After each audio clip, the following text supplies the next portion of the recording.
ক্যাবলা বললে, একটা কথা জিজ্ঞেস করব, হিস্ট্রির এমন চমৎকার বইখানা পাওয়া গেল কোথায়? ন্যাশনাল লাইব্রেরিতে নাকি? এসব বই ন্যাশনাল লাইব্রেরিতে পাওয়া যায়? ভীষণ রেয়ার।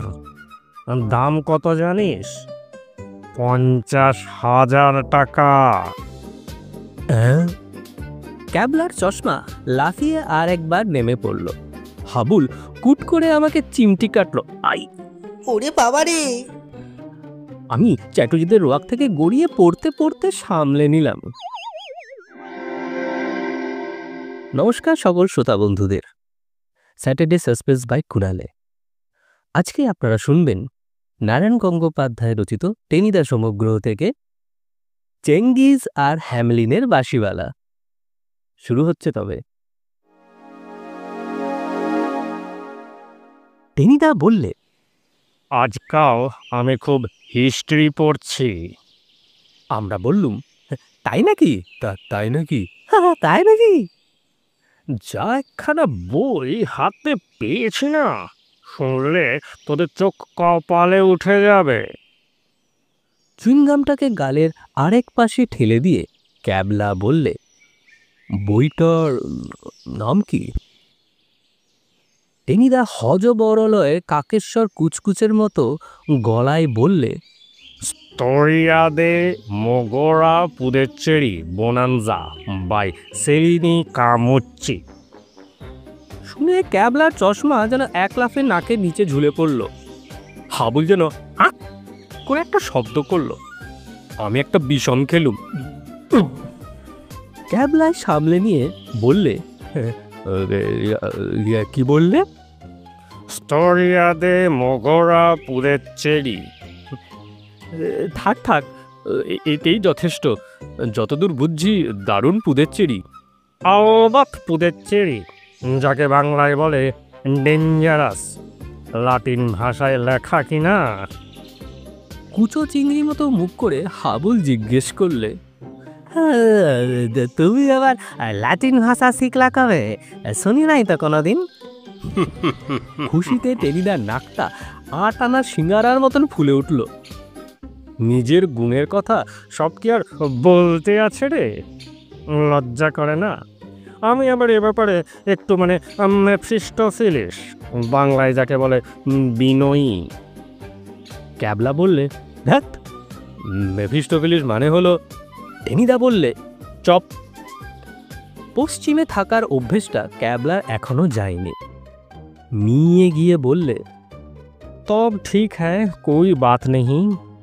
হ্যাঁ, কোই বাত নেই। এর মধ্যে হ্যাবলা আমার কানে কানে বলছিল, ঘোড়ার ডিম, বিনয়ী না কচুর ঘন্ট। কিন্তু টেনিদার চোখ এড়ালো না। বাঘা গলায় জিজ্ঞেস করলে, হাবলা, হোয়াট সেইং ইন প্যালাস ইয়ার? কিছু না টেনিদা, কিছু না। কিচ্ছু না? টেনিদা বিকট ভেঙচি কাটলো একটা। চালাকি পায়া হয়। আমি তোকে চিনি নে, নিশ্চয় আমার বদনাম করছিলি। 1 টাকার তেলে ভাজা দিয়ে আয় এখনই। আমার কাছে পয়সা নাই। পয়সা নেই? ইয়ার কি? ওই যে পকেট থেকে 1 টাকা নোট উঁকি মারছে একখানা। গো কুইক, ভেরি কুইক। তেলে ভাজা শেষ করে টেনিদা বললে, দুঃখ করিস নে হাবলা, এই যে ব্রাহ্মণ ভোজন করালি, তাতে বিস্তর পুণ্যি হবে তোর। আর সেই ল্যাটিন বইটা থেকে এমন একখানা গপ্প বলবো না যে তোর 1 টাকার তেলে ভাজা ব্যথাটা বেমালুম ভুলে যাবি। মুখ গোঁজ করে হাবুল বলল, ক্যাবলা বললে, একটা কথা জিজ্ঞেস করব, হিস্ট্রির এমন চমৎকার বইখানা পাওয়া গেল কোথায়? ন্যাশনাল লাইব্রেরিতে নাকি? এসব বই ন্যাশনাল লাইব্রেরিতে পাওয়া যায়? ভীষণ রেয়ার। দাম কত জানিস? 50,000 টাকা। হ্যাঁ? ক্যাবলার চশমা লাফিয়ে আরেকবার নেমে পড়ল। হাবুল কুট করে আমাকে চিমটি কাটলো। আমি চ্যাটার্জিদের রোয়াক থেকে গড়িয়ে পড়তে পড়তে সামলে নিলুম। ক্যাবলা বোধ হয় আরো কিছু বলতে যাচ্ছিল, কিন্তু টেনিদা হঠাৎ চেঁচিয়ে উঠল, স্টপ, অল সাইলেন্ট। আচ্ছা, হ্যামলিন শহরের সেই বাঁশিওয়ালার গল্পটা তোদের মনে আছে? হ্যাঁ, নিশ্চয়। নিশ্চয় নিশ্চয়, হ্যাঁ নিশ্চয়, আমরা সাড়া দিলুম। সে গল্প আর কেরা জানে? শহরে ভীষণ ইঁদুরের উৎপাত। বাঁশিওয়ালা এসে তার জাদুকরি সুরে সব ইঁদুরকে নদীতে ডুবিয়ে মারল। শেষে শহরের লোকেরা যখন তার পাওনা টাকা দিতে চাইল না, তখন সে বাঁশির সুরে ভুলিয়ে সমস্ত বাচ্চা ছেলে মেয়েদের নিয়ে কোথায় যে পাহাড়ের আড়ালে চলে গেল কে জানে। টেনিদা বললে, আর চেঙ্গিস খায়ের নাম জানিস? কে না জানে, যার নিষ্ঠুর আর ভয়ঙ্কর লোক। টেনিদা বললে, চেঙ্গিস দেশে দেশে মানুষ মেরে বেড়াতো কেন জানিস? হ্যামলিনের ওই বাঁশিওয়ালাকে খুঁজে ফিরত সে, কোথাও পেত না, আর ততই চটে যেত। যাকে সামনে দেখতো তারই গলা কুচ করে কেটে দিত। ক্যাবলা বললে, এসব বুঝি ওই বইতে আছে? আছে বই কি, নইলে আমি বানিয়ে বলছি নাকি? তেমন স্বভাবই আমার নয়। আমরা এক বাক্যে বললুম, না না, কখনো নয়, না, কখনো না, নয়। কখনো নয়, কখনো নয়। টেনিদা খুশি হয়ে বললে, তাহলে মন দিয়ে শুনে যা, এসব হিস্টেরিক্যাল ব্যাপার কখনো তক্ক করবি না এই নিয়ে। এখন হয়েছে কি, আগে মঙ্গলদের দেশে লোকের বিরাট বিরাট গোপ দাড়ি গজাতো। এমনকি ছেলেপুলেরা জন্মাতেই আধ হাত চাপ দাড়ি আর 4 ইঞ্চি গোপ নিয়েই জন্মাতো। ক্যাবলা পুরনো অভ্যাসে বলে ফেলল, সেফ বাজে কথা, ওদের তো গোপদারি হয় না বলতেই গেলে। ইউ চোপড়াও। টেনিদা চোখ পাকিয়ে বললে, ফের ডিস্টার্ব করবি তো। আমি বললুম, এক চড়ে তোর কান কানপুরে রওনা দেবে। ইয়া কারেক্ট। টেনিদা আমার পিঠ চাপড়ে দেবার আগেই আমি তার হাতে নাগালে বাইরে সরে গেলুম। শুনে যা কেবল সব হিস্ট্রি। দাড়ি আর গোফের জন্যে মঙ্গলরা ছিল বিখ্যাত। 12 হাত 13 হাত করে লম্বা হতো দাড়ি। গোপগুলো শরীরের দুপাশ দিয়ে পায়ের গোড়ালি পর্যন্ত ঝুলে পড়ত। তখন যদি মঙ্গোলিয়ায় যেতিস তো সেখানে আর কোনো লোক দেখতে পেতিস না, খালি মনে হতো চারিদিকে কেবল গোপ দাড়ি হেঁটে বেড়াচ্ছে। কি বিটকেল ব্যাপার বল দেখি। ওই রকম পেল্লাই দাড়ি নিয়ে হাঁটতো কি করে? আমি ধাঁধায় পড়ে বলকেলুম। করতো কি জানিস? দাড়িটাকে পিঠের দিকে ঘুরিয়ে নিয়ে ঠিক বস্তার মতন করে বেঁধে রাখতো, আর গোপটা মাথার ওপর দিয়ে নিয়ে গিয়ে বেশ চূড়োর মতন করে পাকিয়ে। হাবুল বললে, খাইছে বলেই আকাশ জোড়া হাঁ করে একটা। অমনভাবে হাঁক করবি না হাবলা। টেনিদা হাত বাড়িয়ে কপ করে হাবুলের মুখটা বন্ধ করে দিলে। মুড নষ্ট হয়ে যায়। তো খোদ চেঙ্গিসের দাড়ি ছিল কত লম্বা তা জানিস? 18 হাত, 12 হাত গোপ। যখন বেরোতো তখন 7 জন লোক সঙ্গে সঙ্গে গোপ দাড়ি নিয়ে বেরোতো। বিলিতে রানী টানিদের মস্ত মস্ত পোশাক যেমন করে সখীরা বয়ে নিয়ে যেত না, ঠিক সেই রকম। আর দাড়ি গোফের জন্যেই মঙ্গলদের কি অহংকার। তারা বলতো, আমরাই পৃথিবীর শ্রেষ্ঠ জাতি। এমন দাড়ি কোথাও খুঁজে পাবে না কো তুমি, সকল দাড়ির রাজা সেজে। কিন্তু বুঝলি, সব সুখ কপালে শোয় না। একদিন কোত্থেকে আর রাজ্যের ছাড়পোকার আমদানি হলো কে জানে। সে কি ছাড়পোকা, তাই যে বোধ হয় এক একটা চটপটির মতন, আর সংখ্যায় কোটি কোটি অর্বুদ নির্বুদ। কোথায় লাগে হ্যামলিন শহরের ইঁদুর। সেই ছাড়পোকা তো দাড়িতে ঢুকেছে, গোফে গিয়ে বাসা বেঁধেছে। ছাড়পোকার জ্বালায় গোটা মঙ্গোলিয়া ইয়ে বাস গেছিরে খেয়ে ফেললো রে বলে দাপাদাপি করতে লাগলো। 2-4টে ধরা পড়ে, বাকি সব যে দাড়ি সেই বাঘা জঙ্গলে কোথায় লুকিয়ে যায় কেউ তারা নাগাল পায় না। আর স্বয়ং সম্রাট চেঙ্গিসেরও রাতে ঘুমোতে পারেন না, দিনে বসতে পারেন না। গেলুম গেলুম বলে রাত দিন লাফাচ্ছেন, আর সঙ্গে লাফাচ্ছে দাড়ি গোপ ধরে থাকা সে 7টা লোক। গোটা মঙ্গোলিয়া যাকে বলে জেরবার হয়ে গেল। হাবুল বললে, আতা ঝঞ্ঝাটার কাম কি? দাড়ি গপ কামাইয়া ফেলাইলেই তো চুইকা যায়। কে দাড়ি কামাবে? মঙ্গোলিয়ানরা? জানা বলে আয় একবার চেঙ্গিস খাঁকে। টেনিদা বিদ্রুপ করে বললে, দাড়ি ওদের প্রেস্টিজ ও গর্ব, বল না গিয়ে এক কোপে মুন্ডুটি নামিয়ে দেবে। হাবুল বললে, থাক থাক, আর কাম নাই। টেনিদা বলে চলল, খেয়াল থাকে যেন। যাই হোক, এমন সময় একদিন সম্রাটের সভায় এসে হাজির হ্যামলিনের সেই বাঁশিওয়ালা। কিন্তু সভা আর কোথায়, দারুণ হট্টগোল সেখানে। পাত্রমিত্র সেনাপতি উজির নজির সব খালি লাফাচ্ছে, দাড়ি চুল ঝাড়ছে। 2-একটা ছাড়পোকা বেমক্কা মাটিতে পড়ে গেল তো সবাই চেঁচিয়ে উঠল, মার মার মার, ওই যে ওই যে ওই যে মার মার মার। বাঁশিওয়ালা করলো কি, ঢুকেই টি করে তার বাঁশিটা দিল বাজিয়ে। আর বাঁশির কি ম্যাজিক, সঙ্গে সঙ্গে সভা স্তব্ধ। এমনকি গোপদারির ভেতরে ছাড়পোকাগুলো পর্যন্ত কামড়ানো বন্ধ করে দিলে। গম্ভীর গলায় বাঁশিওয়ালা বললে, সম্রাট তেমুজিন।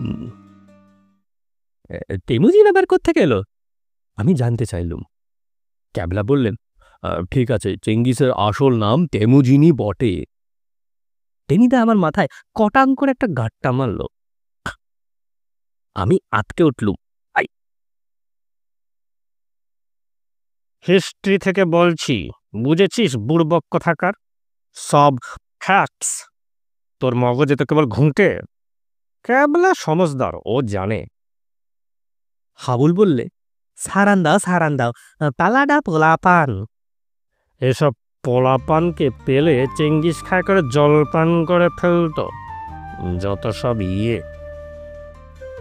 একটু থেমে টেনিদা আবার শুরু করলো। বাঁশিওয়ালা বললে, সম্রাট তেমুজিন, আমি শহরের সব ছাড়পোকা এক্ষুনি নির্মূল করে দিতে পারি, একটির চিহ্নও থাকবে না। কিন্তু তার বদলে 10,000 মোহর দিতে হবে আমাকে। ছাড়পোকার কামড়ে তখন প্রাণ যায় যায়, 10,000 মোহর তো তুচ্ছ। চেঙ্গিস বললেন, 10,000 মোহর কেন, কেবল 5,000 ভেড়াও দেবো তার সঙ্গে, তারাও দেখি ছাড়পোকা। বাঁশিওয়ালা তখন মাঠের মাঝখানে মস্ত একটা আগুন জ্বালাতে বললে। আগুন যেই জ্বলে উঠল, সঙ্গে সঙ্গে সেই পি পি পি করে তার বাঁশিতে এক অদ্ভুত সুর বাজতে আরম্ভ করলো। আর বললে বিশ্বাস করবি নে, শুরু হয়ে গেল এক তাজ্জব কাণ্ড। দাড়ি গোপ থেকে লক্ষ লক্ষ কোটি কোটি অর্বুদ নির্বুদ ছাড়পোকা লাফিয়ে পড়ল মাটিতে। সবাই হাত পা তুলে ট্যাঙ্গো ট্যাঙ্গো ঝিঙ্গ ঝিঙ্গ বলে হরি সংকীর্তনের মতন গান গাইতে গাইতে। আমি আর থাকতে পারলুম না। ছাড়পোকা গান গায়? চুপ! টেনিদা, হাবুল আর ক্যাবলা একসঙ্গে আমাকে থামিয়ে দিলে। তখন সারা দেশে ছাড়পোকাদের নাচে গানে ভরে গেল। চারিদিক থেকে সব দাড়িগোপ থেকে কোটি কোটি অর্বুদ নির্বুদ ছাড়পোকা লাইন বেঁধে নাচতে নাচতে গাইতে গাইতে গিয়ে জয় পরমাত্ম বলে আগুনে ঝাঁপিয়ে পড়তে লাগলো। ছাড়পোকা পোড়ার বিকট গন্ধে লোকের নাড়ি উল্টে এলো। নাকে দাড়ি চাপা দিয়ে বসে রইল সবাই। 2 ঘন্টার ভেতরেই মঙ্গোলিয়ার সব ছাড়পোকা ফিনিশ, সব দাড়ি, সব গোপ সাফ, কাউকে একটুকুও কামড়াচ্ছে না। চেঙ্গিজের খোশ মেজাজে অর্ডার দিলেন, রাজ্যে মহোৎসব চলবে 7 দিন। বাঁশিওয়ালা বললে, কিন্তু সম্রাট, আমার 10,000 মোহর, 5,000 ভেড়া। আরে দায় মিটে গেছে, তখন বয়ে গেছে চেঙ্গিসের টাকা দিতে। চেঙ্গিস বললেন, ইয়ার কি, 10,000 মোহর, 5,000 ভেড়া, খোয়াব দেখছিস নাকি? এই দে তোরে লোকটাকে 6 ঘন্টা পয়সা। বাঁশিওয়ালা বললে, সম্রাট, টেক কেয়ার, কথার খেলাফ করবেন না, ফল তো তাহলে খুব ডেঞ্জারাস হয়ে যাবে। এই যে ভয় দেখায়। চেঙ্গিস চটে বললেন, বেতমিজ, কার সঙ্গে কথা কইছো তা জানিস? ই কন হে? ইসকা কান দুটো কেটে দে তো। কিন্তু কে কার কান কাটে? হ্যামলিনের বাঁশিওয়ালা তখন নতুন করে বাঁশিতে দিয়েছে ফু, আর সঙ্গে সঙ্গেই আকাশ অন্ধকার করে উঠল। ঝড়ের কালো মেঘ, চারিদিক থেকে মধ্যরাত্রি নেমে এলো। হু হু করে দামাল বাতাস বইল, আর সেই বাতাসের সঙ্গে চড়াত চড়াত চড়াত করে, না, আকাশ জুড়ে মেঘ নয়, শুধু দাড়ি গোপ। ঠোঁট থেকে গাল থেকে চড়াত চড়াত করে সব উড়ে যেতে লাগলো। জমাট বাঁধা দাড়ি গোফের মেঘ আকাশে বেয়ে ছুটে চলল, আর সেই দাড়ির মেঘে যেন গদির ওপর বসে বাঁশি বাজাতে বাজাতে হ্যামলিনের বাঁশিওয়ালাও উধাও।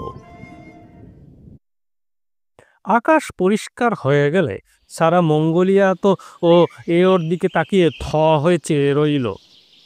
জাতির গর্ভ, দাড়ি গোফের প্রেস্টিজ সব ফিনিশ, সব মুখ একেবারে নিখুঁত করে প্রায় কামানো। কারোর এখানে ওখানে খাবলা খাবলা একটু টিকে রয়েছে, এই যা।